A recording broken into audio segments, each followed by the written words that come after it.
Hello, good morning students. आज का हमारा टॉपिक है energy of rigid rotor and selection rule of rotational spectrum. तो सबसे पहले हम लेते हैं रोटेशनल स्पेक्ट्रम की चर्चा करते हैं। तो पदार्थ को दी गई ऊर्जा यदि अणु में घूर्णन उत्पन्न कर सकती है, और हम जानते हैं कि अणु में घूर्णन उत्पन्न करने के लिए पदार्थ को मिनिमम एनर्जी या बहुत कम एनर्जी रिक्वायर्ड होती है, जो कि माइक्रोवेव रीजन से प्राप्त होती है, जो कितनी होती है 0.001 इलेक्ट्रॉन वोल्ट। ठीक है, तो अणु के घूर्णन ऊर्जा स्तरों में संक्रमण के लिए सबसे कम ऊर्जा की आवश्यकता होती है। जब अणु कम ऊर्जा वाले विकिरण में से माइक्रोवेव रेडिएशंस को अवशोषित करते हैं, तो उनमें आणविक घूर्णन उत्पन्न होते हैं और अणु के घूर्णन स्पेक्ट्रा आपको प्राप्त होते हैं। इस प्रकार स्पेक्ट्रा को प्राप्त करने की टेक्निक को हम बोलते हैं माइक्रोवेव स्पेक्ट्रोस्कोपी। और इसके लिए जो सेंटर ऑफ मास होता है किसी भी अणु का, उससे घूर्णित द्विपरमाणु अणु को हम एक सरलतम रिजिड रोटर या रोटेटर का उदाहरण लेके समझते हैं। ठीक है, तो हम रिजिड रोटेटर या रिजिड रोटर की यहाँ पर कल्पना करते हैं। तो चित्र में दिखाए अनुसार माना कि एक द्विपरमाणु दृढ़ अणु ए बी है, जिसमें दो परमाणु ए और बी है, जिनके मास क्या क्या है m1 और m2 है। ठीक है, ये दोनों एक दूसरे से r दूरी पर स्थित है, जिसे हम बोलते हैं इक्विलिब्रियम डिस्टेंस। ठीक है, यानी कि ये परमाणु जो है सेंटर ऑफ ग्रेविटी बिंदु से भी क्रमशः R1 और R2 दूरी पर स्थित है। ठीक है, तो डायग्राम में क्या देख रहे हैं हम कि एक रिजिड रोटेटर की कल्पना की है हमने। ये रिजिड रोटेटर जो है वो ए बी परमाणु से मिलकर बना हुआ है। ए परमाणु और बी परमाणु, या हम बोलेंगे कि द्वि परमाणु दृढ़ अणु से मिलकर बना हुआ है। खास बात क्या है, दृढ़ अणु। ठीक है, यानी कि अब ये ए परमाणु और बी परमाणु जो है एक दूसरे से r दूरी पर स्थित है, जिसे हम बोलते हैं इक्विलिब्रियम डिस्टेंस, और सेंटर ऑफ ग्रेविटी से भी ये दोनों R1 और R2 दूरी पर स्थित है। ठीक है, तो माना कि ये जो द्विपरमाणु अणु है ए बी उस अक्ष पर घूर्णन करता है जो इसके सेंटर ऑफ ग्रेविटी से गुजरती है। ठीक है, तब दोनों ओर के जो मोमेंट्स का मान क्या होगा, समान होगा, यानी कि m1 r1 बराबर m2 r2। जब अणु अक्ष पर घूर्णन करता है तब क्या होगा कि इसके मोमेंट ऑफ इनर्शिया I का निम्न व्यंजक प्राप्त होगा हमें, I बराबर summation of mi ri square. ठीक है, जहाँ पर आपके ri और mi क्या है, ri है mi द्रव्यमान वाले परमाणु की गुरुत्व केंद्र यानी कि सेंटर ऑफ ग्रेविटी से दूरी। ठीक है, चूँकि यहाँ पर द्विपरमाणु अणु को लिया गया है, अतः इसके दो परमाणु हैं, या हम बोलेंगे कि यहाँ पर मोमेंट ऑफ इनर्शिया I क्या हो जाएगा, m1 r1 का स्क्वायर प्लस m2 r2 का स्क्वायर, जहाँ m1 जो है किसी एक परमाणु का मास है, और r1 जो है सेंटर ऑफ ग्रेविटी से इसकी दूरी है, और m2 दूसरे परमाणु का मास है, और r2 जो है सेंटर ऑफ ग्रेविटी से इस परमाणु की दूरी है। ठीक है, अब समीकरण 1 और 2 से हम क्या देखेंगे, I equal to m2 r2 r1 plus m1 r1 r2। ठीक है, यानी कि I बराबर r1 r2 यहाँ पे आपके कॉमन आ गए, तो ब्रैकेट में क्या बच गया m2 प्लस m1। ठीक है, अब हम जानते हैं कि r बराबर क्या है r1 प्लस r2। ठीक है, यानी हम बोलेंगे कि इक्विलिब्रियम डिस्टेंस जो है वो r1 प्लस r2 के बराबर है। ठीक है, यानी कि m1 r1 बराबर क्या हो गया m2 ब्रैकेट में r माइनस r1। ठीक है, या m2 r2 क्या हो गया m1 ब्रैकेट में r माइनस। समीकरण 1 और 2 से r1 बराबर क्या आ जाएगा m2 r upon m1 plus m2, और r2 बराबर आ जाएगा m1 r upon m1 plus m2।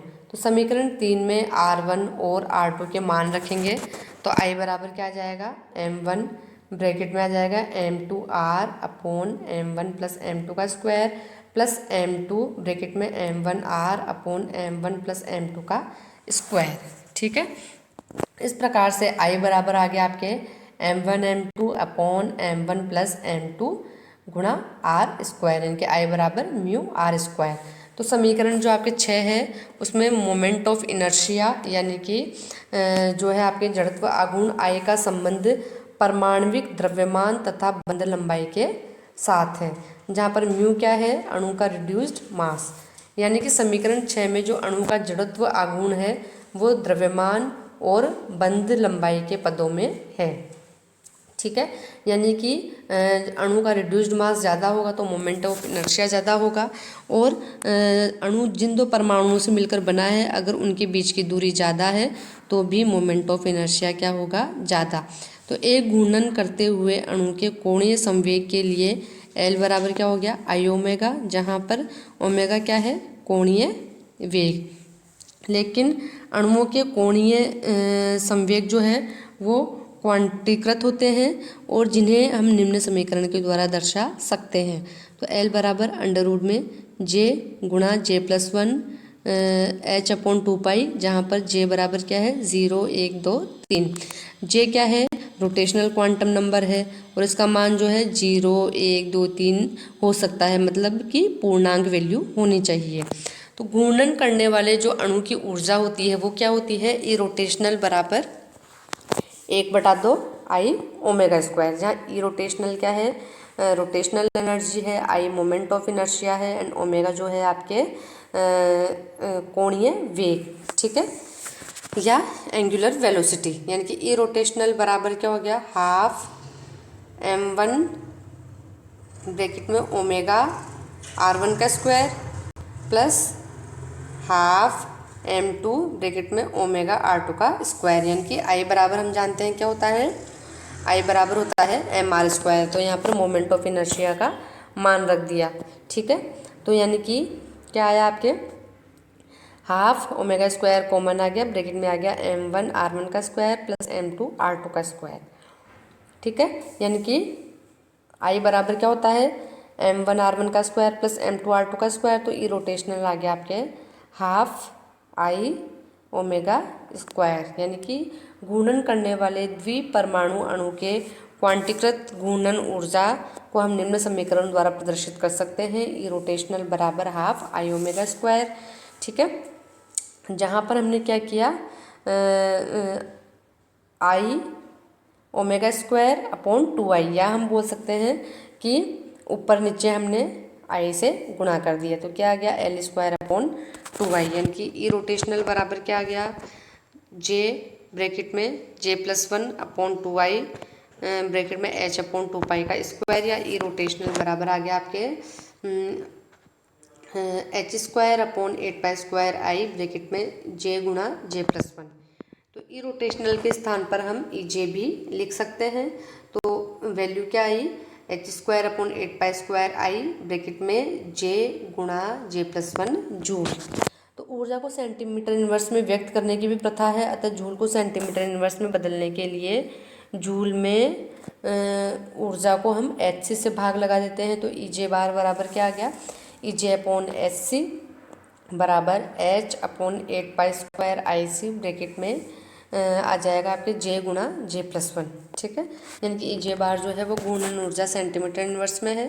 तो ई जे बार बराबर आ गया आपके पी गुणा जे ब्रैकेट में जे प्लस 1, जहाँ पर जे बराबर क्या है, 0 1 2 3 कोई भी पूर्णांक वैल्यू है, जे क्वांटम संख्या है, रोटेशनल क्वांटम नंबर, और बी क्या है, रोटेशनल कांस्टेंट, इसका मान है या तो H square upon 8 pi square I joule में, और सेंटीमीटर इनवर्स में इसका मान है H upon 8 pi square I सी।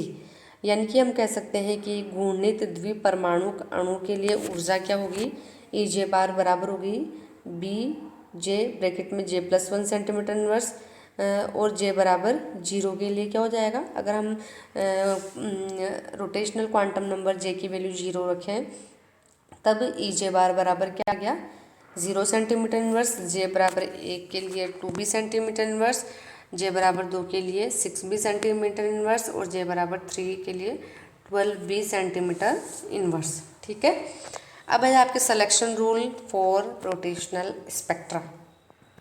तो क्वांटम मैकेनिक्स के अनुसार एक जो रिजिड डायटोमिक मॉलिक्यूल के लिए वे घूर्णन संक्रमण ही पॉसिबल है जिनकी जो रोटेशनल क्वांटम नंबर के मान में डिफरेंस कितना हो, इकाई का डिफरेंस हो, यानी कि हम कह सकते हैं या तो इकाई में बढ़ोतरी हो क्वांटम नंबर की वैल्यू में, या इकाई की कमी हो। तो इसके अनुसार जो आपके अलाउड रोटेशनल ट्रांजिशन के लिए सिलेक्शन रूल क्या होगा, डेल्टा जे बराबर +-1। ठीक है, यानी कि डेल्टा जे बराबर +1 से क्या आपका तात्पर्य है कि विकिरण का अवशोषण हो रहा है, और डेल्टा जे बराबर -1 से तात्पर्य है कि माइक्रोवेव रेडिएशंस का यहाँ पर इमिशन हो रहा है। ठीक है, लेकिन माइक्रोवेव स्पेक्ट्रोस्कोपी में एब्जॉर्प्शन स्पेक्ट्रा आते हैं, अतः इसके लिए सिलेक्शन रूल क्या है, डेल्टा जे बराबर +1। फॉर एग्जाम्पल संक्रमण जे से कहाँ हो रहा है, J+1 की ओर हो रहा है, तो इसकी घूर्णन आवृत्ति जो है वो निम्न समीकरण के द्वारा दी जाएगी। ठीक है, इनकी न्यू बार ट्रांजिशन हो रहा है J से J+1 एनर्जी लेवल में, तो यहाँ पर आप क्या जाएगा वैल्यू 2b ब्रैकेट में J+1 सेंटीमीटर इनवर्स। ठीक है, या हम बोलेंगे कि जो आपके एनर्जी लेवल में ट्रांजिशन के लिए क्या एनर्जी डिफरेंस होता है, 2b गुणा अपर एनर्जी लेवल सेंटीमीटर इनवर्स में। ठीक है, तो जैसे J' बराबर 0 और J" बराबर 1, यानी कि J बराबर 0 से J बराबर 1 में ट्रांजिशन हो रहा है। ठीक है, तो कितनी एनर्जी चाहिए होगी, 2b सेंटीमीटर इनवर्स एनर्जी चाहिए होगी। ठीक है, और अगर J बराबर 1 से J बराबर 2 में ट्रांजिशन हो रहा है तो 4b सेंटीमीटर इनवर्स एनर्जी चाहिए होगी। J बराबर 2 से J बराबर 3 में ट्रांजिशन हो रहा है तो 6b सेंटीमीटर इनवर्स एनर्जी चाहिए होगी। ठीक है, तो इससे क्या स्पष्ट हुआ कि एक रिजिड डायटोमिक मॉलिक्यूल के लिए या रिजिड रोटर के लिए जो रोटेशनल स्पेक्ट्रा प्राप्त होगा उसमें क्या होगा कि प्रत्येक स्पेक्ट्रम लाइन जो है वो 2b, 4b, 6b, 8b आदि पर स्थित होगी, अर्थात प्रत्येक दो लाइनों के बीच की दूरी कितनी होगी, 2b सेंटीमीटर इनवर्स के बराबर दूरी होगी। अतः हम कह सकते हैं कि आवृत्ति माप में जो रोटेशनल स्पेक्ट्रम रेखाएं होती है वो बिल्कुल एक दूसरे से इक्विलिब्रियम डिस्टेंस पर स्थित होगी। इस प्रकार आवृत्ति माप में सिलेक्शन रूल क्या हो जाएगा, न्यू बार बराबर 2 गुणा J+1 गुणा b सेंटीमीटर इनवर्स, या हम बोलेंगे कि 2b ब्रैकेट में J+1 सेंटीमीटर इनवर्स, या हम बोलेंगे कि जो है आवृत्ति माप में डिफरेंस क्या होगा, या हम बोले कि दो क्रमागत जो एनर्जी लेवल्स है, रोटेशनल एनर्जी लेवल्स है, उनके बीच में डिफरेंस क्या होगा, 2b सेंटीमीटर इनवर्स का डिफरेंस होगा। ठीक है, अब है यहाँ पर हम कह सकते हैं कि Nj/N0, यानी कि जब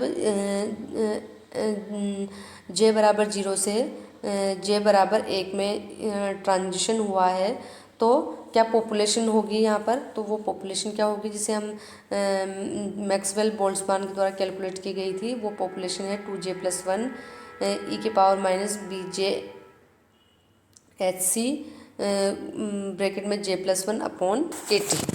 ठीक है, देखो यानी कि रिलेटिव जो पॉपुलेशन है आपके Nj/N0 और J में जो ग्राफ है इसे हम नीचे दर्शा सकते हैं। ठीक है, ये कार्बन मोनोऑक्साइड का 298 केल्विन पर अधिकतम अणुओं के लिए J का मान जो है समीकरण Nj directly proportional Gj e⁻⁻ej/kT को J के सापेक्ष समाकलित कर व्यंजक को 0 के बराबर रखकर ज्ञात कर सकते हैं।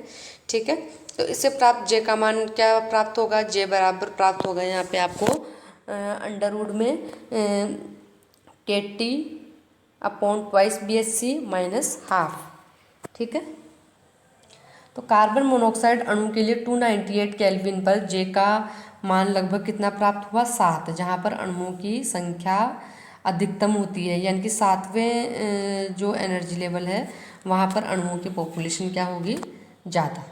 ओके।